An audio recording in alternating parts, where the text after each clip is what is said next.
Okay. I mean, you've been commenting and writing on the challenges facing the FX market. I think that's a core conversation for today, and the depreciation of the Naira. In one of your write-ups, you believe that nobody is coming to save Nigeria, and you said that only Nigerians can save Nigeria. Could you speak to that in clear terms? Well, then, the only way that a country's currency, actually, there are four ways. Once you float your currency as a country, there are only four ways by which your country's currency is going to go up or down. So the four ways are this: industrial output, and I'm going to come to that later. And then you also have market sentiments. And then you've got export and imports. And finally, you've got technical market data. Now, for industrial output, you talk about the gross domestic product of a country. In the case of Nigeria, in the last quarter, we grew by about 3.46. So on that score, we're good. Now, on export-import, if your exports are more than your imports, then you're going to have a trade surplus. If your imports are more than your exports, you're going to have a trade deficit. Nigeria has a trade deficit. So that is, it's a bit of a negative. But then, even when you have a trade deficit, you can actually correct some of that deficit when you have capital importation. And if you look at the last quarter figure for 2023, you see that there's been an increase in capital importations in Nigeria by 66%. So we can use that to offset some of our trade deficit. Now, the third one is sentiments. What are the organized private sector in your country? What are they doing with your currency? So if you look at the Nigerian Stock Exchange, which we were just talking about, NGX, the two largest corporations on the NGX by market capitalization are going to be Airtel and MTN. Between the two of them, they're responsible for sending something like $15 to $20 million out of Nigeria every day. I'm not saying every week or every month, every single day. Now that's a negative sentiment. So it's not good at all. Then finally, you've got market data, technical market data. Now what this means is that you've got BIS, the Bank of International Settlements, you've got the ratings agency, you've got Fish, you've got Moody's, you've got Standard & Poor's. Then you've got FX companies like XE.com. They have people in Nigeria and all over the world. What they do, they go to the parallel market, they go to broad assurance, they go to like the Malam at Singapore and they ask, how much are you selling the Naira to the dollar today? And then they impute that in their data. Now that is where you got manipulators manipulating the value of the Naira. So they don't just look at online, on ground, they also go online, everywhere the Naira is being sold. And so there's something called the P2P platform on Binance, which is the peer-to-peer platform.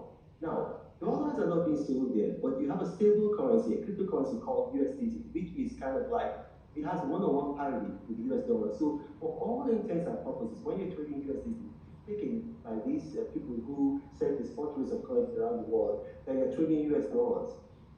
And you've got unscrupulous Nigerians who are going there and then creating adverts for dollars. So maybe, for example, yesterday the parallel market rate, or rather the official rate was about $1,500 Naira to the dollar. They're going to set up ads saying that they want to buy USDT for 1,800 Naira a dollar. And they're going to say they want to buy like maybe $1 million worth of USDT, knowing that such an order is very unlikely to be fulfilled. The purpose for which they're doing this is to manipulate the technical market data to just depreciate the Naira and appreciate the dollar for their own selfish purpose. So that is the challenge that we're having right now. And the steps so far taken by the federal government of Nigeria are actually very good. The other aspect of it is that in the last 1 year, $26 billion has left Nigeria via Binance. And a lot of people, some people who are making some money from Binance are complaining. I mean, Nigerians are complaining. They don't understand that if you have complete GDP is about $500 billion. If you have $26 billion leaving your country through a platform, that's 5.6% of your GDP. Where is it coming from? Where is it going? It could be coming from bandits, from terrorists, from kidnappers, from criminals, from crooked politicians you do not know. So a government will be remiss on its responsibilities if they do not do something about that. And I'm glad that Nigeria is doing something about that, because you got to understand, Binance has a history of money laundering and other criminal activities. That's why in more than 20 countries of the world, they are either outrightly banned or severely limited. And these are not just like mushroom countries or banana republics. We're talking about Australia, Canada, United States, United Kingdom, the Netherlands, Italy, Bangladesh, Kazakhstan. These are countries that are in the United States, for instance. Binance was charged with criminal activities of money laundering. And their CEO at that time, Kpaing, pleaded guilty, paid a fine of $4.3 billion. He was ousted, they got in a new CEO, Kpaing. Now, what what Richard said is allowing to happen in Nigeria, it cannot be allowed to happen in his own country, Singapore.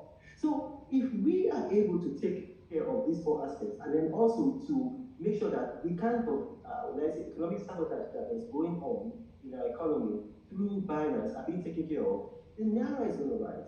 The other thing that we need to do is that we need to buy made in Nigeria. So where there are made in Nigeria alternatives to goods and services, always buy them. So you want to build with Dangote, you want to call with Globe, you want to fly with Airpace, you want to eat with Natty.